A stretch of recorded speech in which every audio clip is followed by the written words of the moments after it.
What's up YouTube? Let's look at some techniques for creating Psytrance build-ups, breaks and breakdowns and all sorts of stuff like that.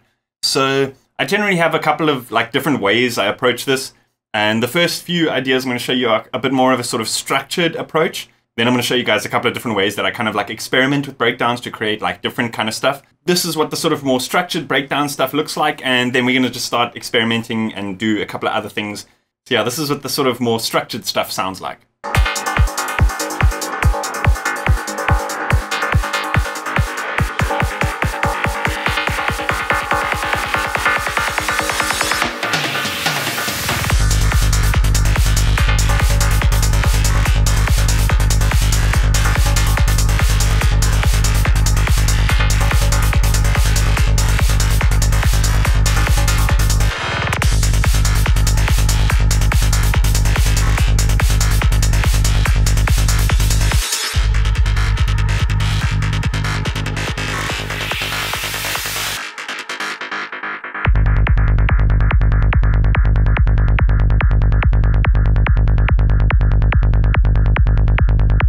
Awesome, so you guys kind of get the picture as to what sort of stuff we're gonna be looking at today. The first kind of build-up breakdown section is what I like to use a lot at my sort of first main drops, where the main percussions and the bass line fully drops in and stuff like that. I find having a sort of breakdown before the first drop of the track is a very nice way to kind of release the tension before building it up again, and it kind of gives a lot more energy to the actual drop itself. So there's a couple of elements going on here. What I'm actually going to do is I'm just going to copy this main sort of loop that I've created over. Just copy the synths in here as well, and then we can go and recreate this kind of build-up that we've made over here. Okay, so I've copied my main loop over.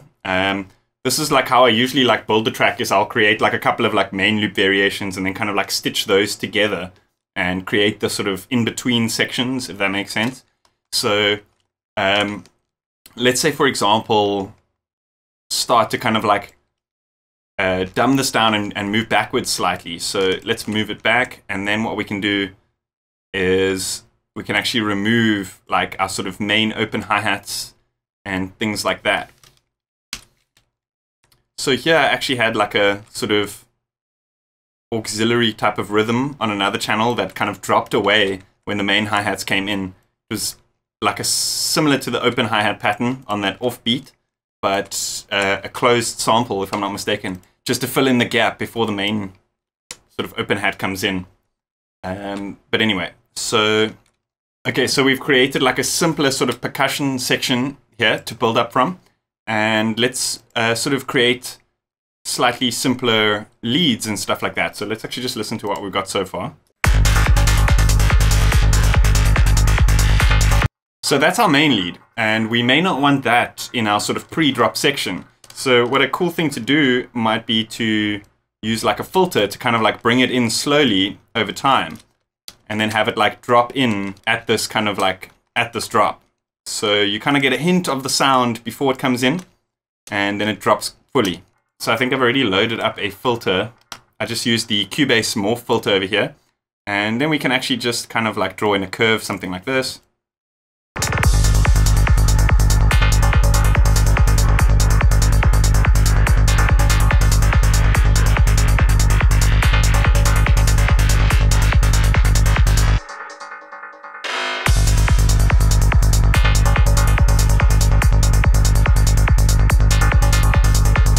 And I actually had this one atmospheric car plus synth sound here, which I recorded from the modular, and that's cool as an atmospheric sound, and then we maybe drop it out in the kind of break here when the main synth then comes in.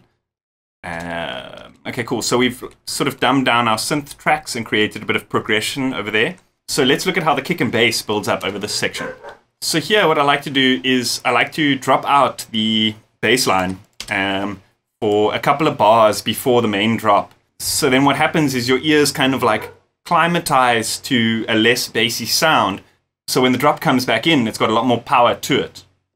So let's have a look at creating a sort of kick build-up type section. So here what I like to do is let's right-click and dissolve part on these kicks over here.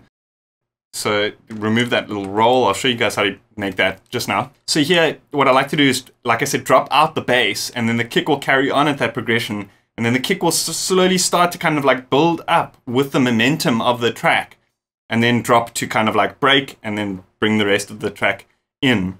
So a cool thing to do here is to kind of like double up the speed of the kicks, but then slowly bring in another doubled up speed. So I'll kind of show you what I mean.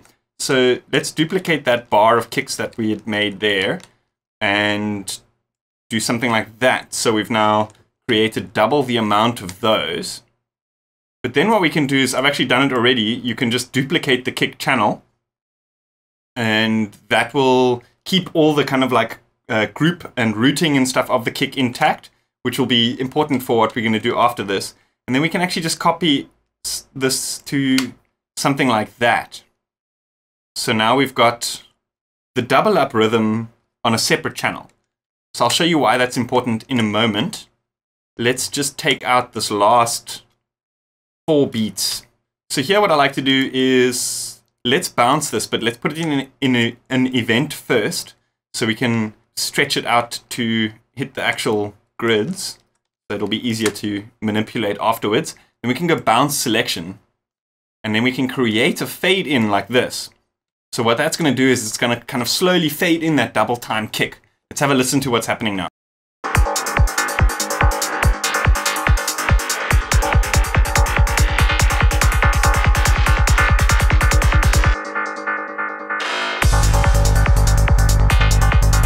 So here what I like to do is I like to add a filter onto the kick and bass group.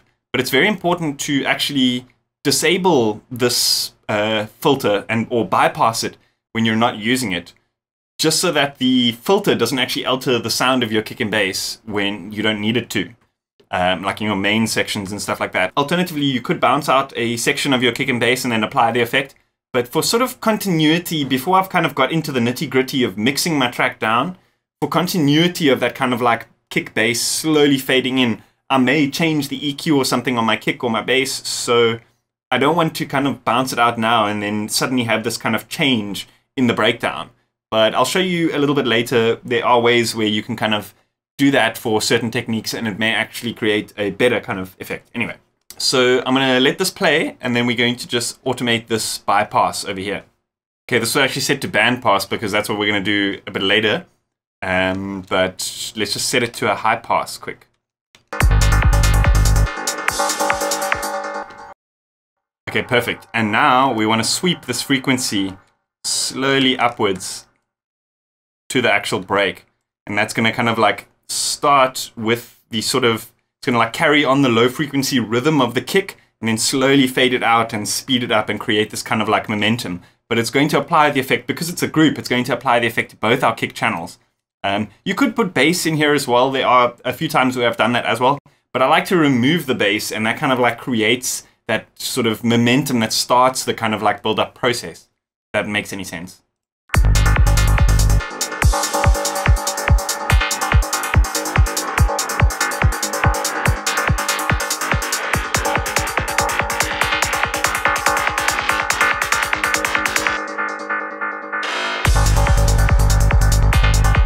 Cool, so now we can create a similar kind of like build-up type of thing, but using our snare drums. So what I like to do is, because I find myself using a lot of the sampler track nowadays to program like my snares and stuff like that, we can actually just go ahead and duplicate this. And I'm going to show you guys how to create a snare build-up using sampler track and MIDI, and just a quick way to do it in general. So let's duplicate that and drag this down here, because now we're using our snares kind of as an effect as opposed to like a percussion type thing. I will change the routing of my snares no longer through the percussion channel or the percussion group, and I'll send it through the sound effects group, and I'll show you why in a moment. Cool, so I've set this to no longer send its audio out through the percussions channel. And let's actually just go ahead and right click, select all events and remove those. And we can create a new one over here. So this is going to be simple. It's just going to start off with our 4/4, like a kick drum over here. And then it's going to double up over here. But here, let's actually make all of these just a single 16th. So here what we can do, let's actually remove this last bar. I think, yeah, there we go. We're extending it a little bit too far. So here, with these ones, what we can do is highlight them all, hold Alt, and then just drag it along. And then before doing anything further, before clicking again, while these are still selected, you can actually just grab this node over here and drag this down. So now it's going to kind of, every second note, slowly fade that kind of snare hit in. So we've essentially quickly created a similar effect to what we did with the bass, but on our own separate kind of like snares channel over here. So let's just drag that into sound effects over here. Then I just popped in a couple of sort of, you know, generic risers to bring it up to this initial kind of break here, and then the actual drop. I like to layer my risers just because that creates kind of variation amongst every time you use them. You're not using the kind of like same sound over and over again. You're kind of using, you know, lots of them. So there's kind of that slight difference. I also like to create my own, but you know, when I'm doing quick stuff like this, it's just kind of white noise that I need. I'll layer them like that. So yeah, let's listen to what we've got so far.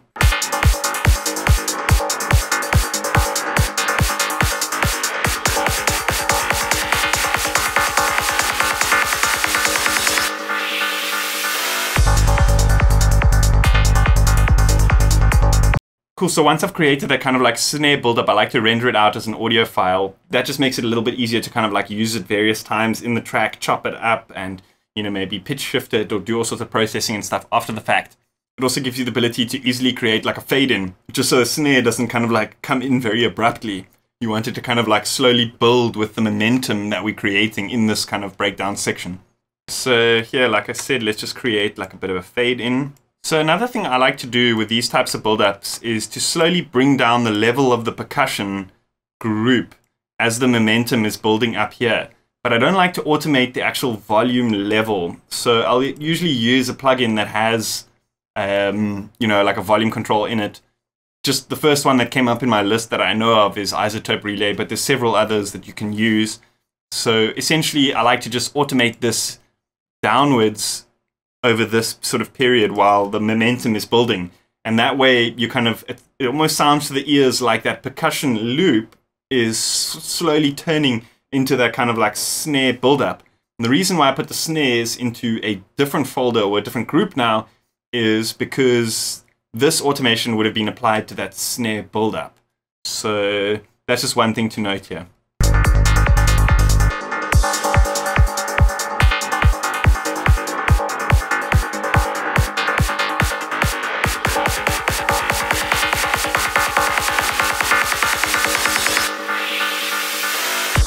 Cool, so far so good. So now let's do the sort of tom drum roll type thing.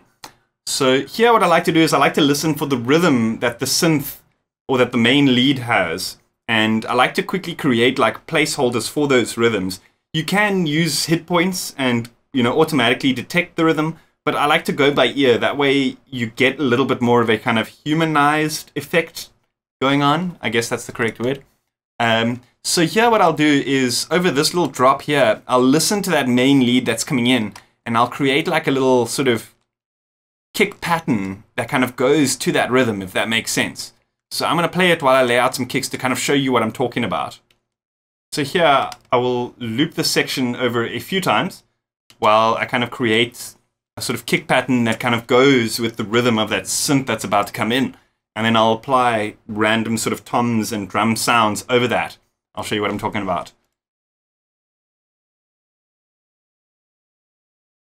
Actually going to create a new track, but I'm going to delete these kicks anyway. These are just kind of like placeholders that I'm using to find like the rhythm, if that makes sense.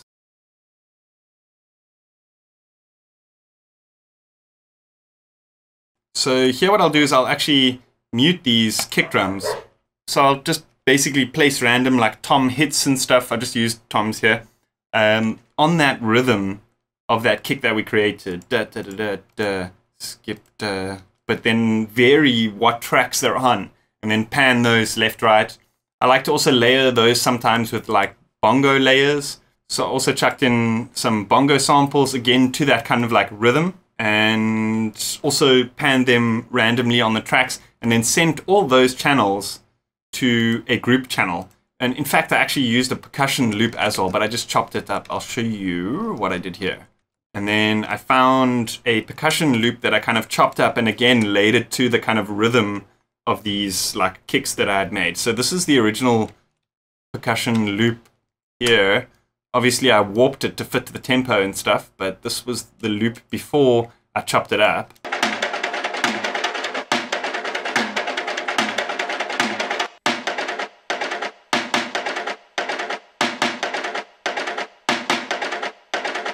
So that's when you chop it and then layered with bongos and toms.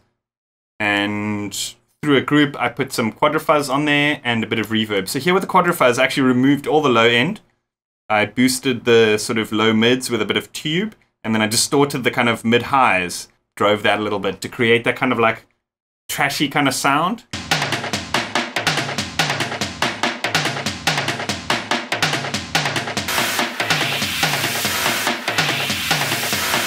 And then the last little element in this kind of breakdown is a little kick roll here. So I like to do these 1/32 kick rolls. All you need to do is just duplicate it on a 1/32 pattern, bounce it out, and I like to reduce the volume of the sample by a couple of dBs. That way you give that kind of like first kick priority in the mix, if that makes sense. So you kind of get a lot more of a boomy effect, and then I'll create like a fade in for that.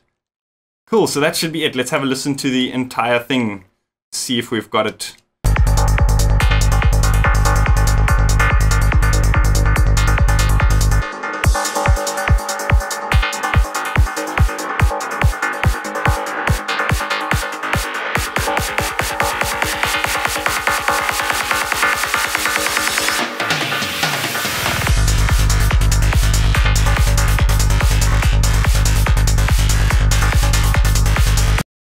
So now we've created various elements that we can use a few times in the track and kind of like play with the placement and create various kind of like drops from that. You know, say for example, we're not limited to using these kind of tom fills or tom rolls in a kind of main breakdown. We could use it like just here to bring it into the next section or something like that. So you're not limited to using them like in this specific type of build up, if that makes sense.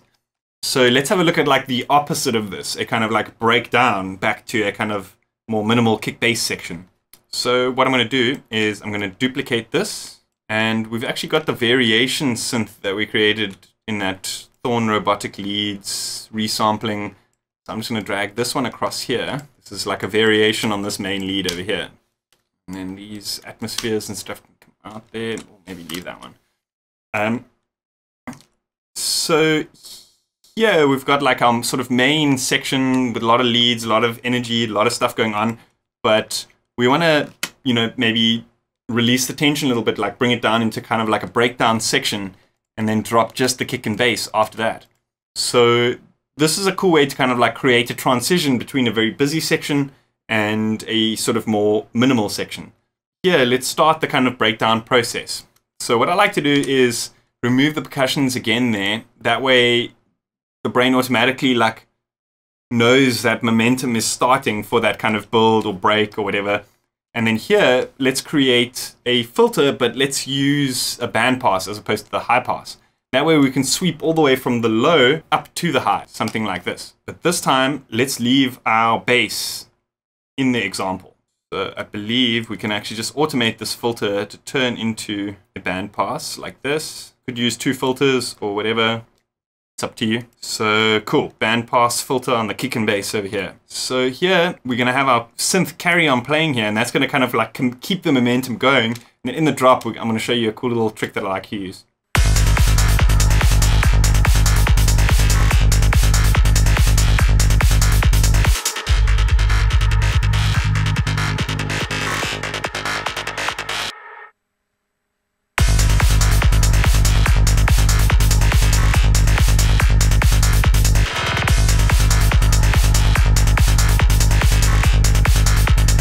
Cool, so that's sounding good so far. So this synth carries on here, and then in the drop, what we can do is let's just cut out like the first beat or the first kick like of that synth. Then what we can do is we can, you know, actually just drop this down so that it's only going to play like a short little segment of that sequence, and then we can duplicate the track and put a delay on there. But what we're going to want to do here is select all events, remove those, and then drag this one across.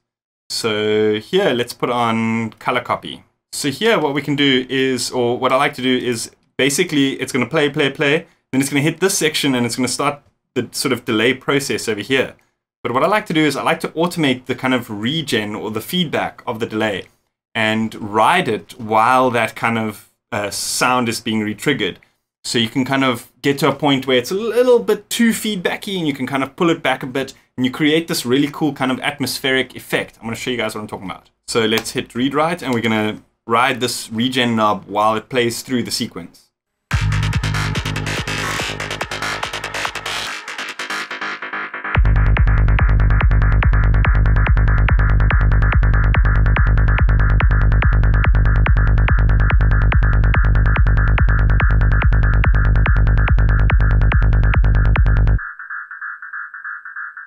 So that's a kind of more structured approach that I take to creating breaks and build-ups and breakdowns and that kind of stuff. But another very widely used tool, to myself at least, and I'm pretty sure to a lot of other producers, at least the ones who use Cubase, because this is actually built into Cubase, unfortunately for those who aren't Cubase users watching this, the tool is Loop Mash. I'm going to show you guys how to use it. It's basically for mashing loops together. So yeah, like I said, it comes built into Cubase. So yeah, let's add Loop Mash. And here what I've got is I've got a sort of loop of my kick and bass, a loop of my percussion, and a loop of that main synth that we had going in that section. So what we can do is we can actually just drag these over onto this interface over here. What Loop Mash is kind of designed to do, as far as I understand it, it's designed to kind of jumble up the playhead in between these positions, and you can choose how many of the tracks are playing, and there's various kind of like randomization parameters and stuff. But essentially what I like to do is, well, I'll choose how many voices are being played, and there's 3 samples, so 3 voices, but you could alter that for different types of drops. The idea here is to create a whole bunch of different ones and cherry pick the best ones. This is something that I do pretty much, this is like my entire sound design technique, is just create random, cherry pick the best. But this is a very cool way of doing that to specifically create those really crazy kind of breakdowns and breaks that are, you know, often used in Psytrance. So let's have a listen to what kind of effects we can create with this.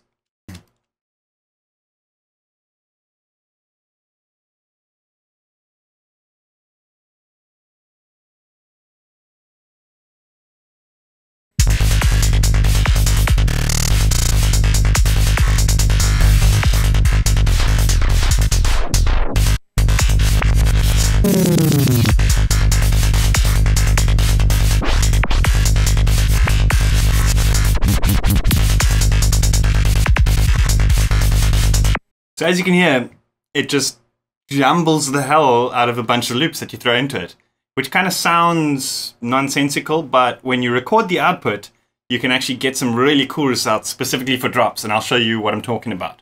So what I like to do is, let's say, for example, send this audio output into a group. It's just going to be used as like a recording method to record back into the project. I'll show you what I'm talking about. So let's pop up our mixer over here. Loop Mash, we can right click, add group channel to selected channels, and let's just call it record group. And now what we can do is find an empty audio track. That one's cool. It's the one I actually recorded those loops into. Turn off the loop markers. On this audio track, let's set the group, the actual input here. So then we set this input to the record group that we created over here. So now if we hit record, it's going to record that audio from Loop Mash directly into an audio track, sort of in real time while we're playing with those parameters. Check this out. You may want to pull up your plugin window first, but yeah. So let's hit record and see what magic happens.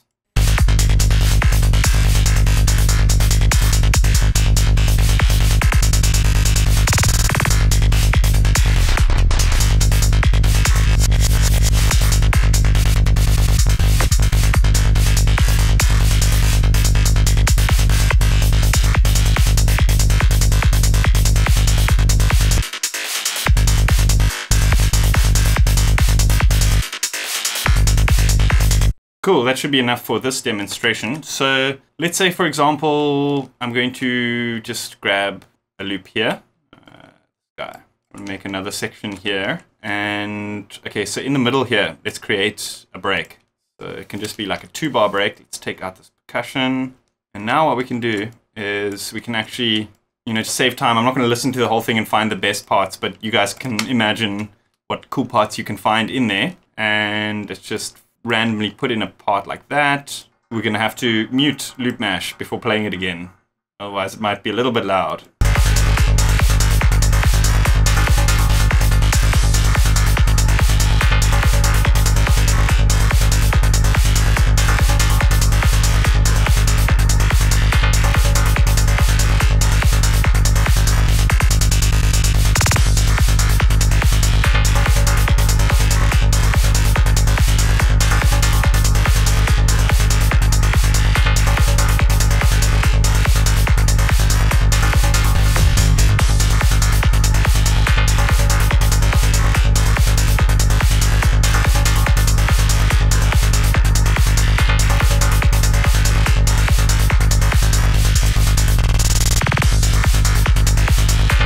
Pretty cool, hey? Instant, crazy, glitch, break sound. So I also like to sometimes use like a filter on this type of effect. And that way you can create multiple variations of the same kind of like kick roll or something like that. I'll show you what I'm talking about. It also helps to create like variation amongst the entire track. Maybe put a filter on some of them, no filter on others, etc., etc. Do these to your heart's content.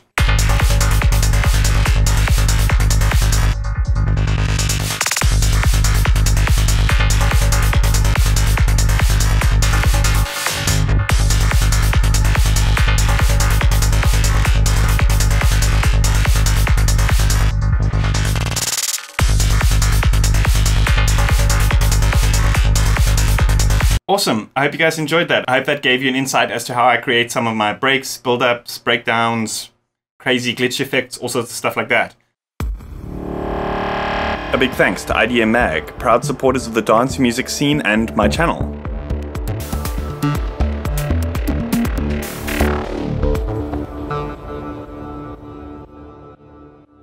As always, hit that like button, hit that subscribe button. See you guys next time.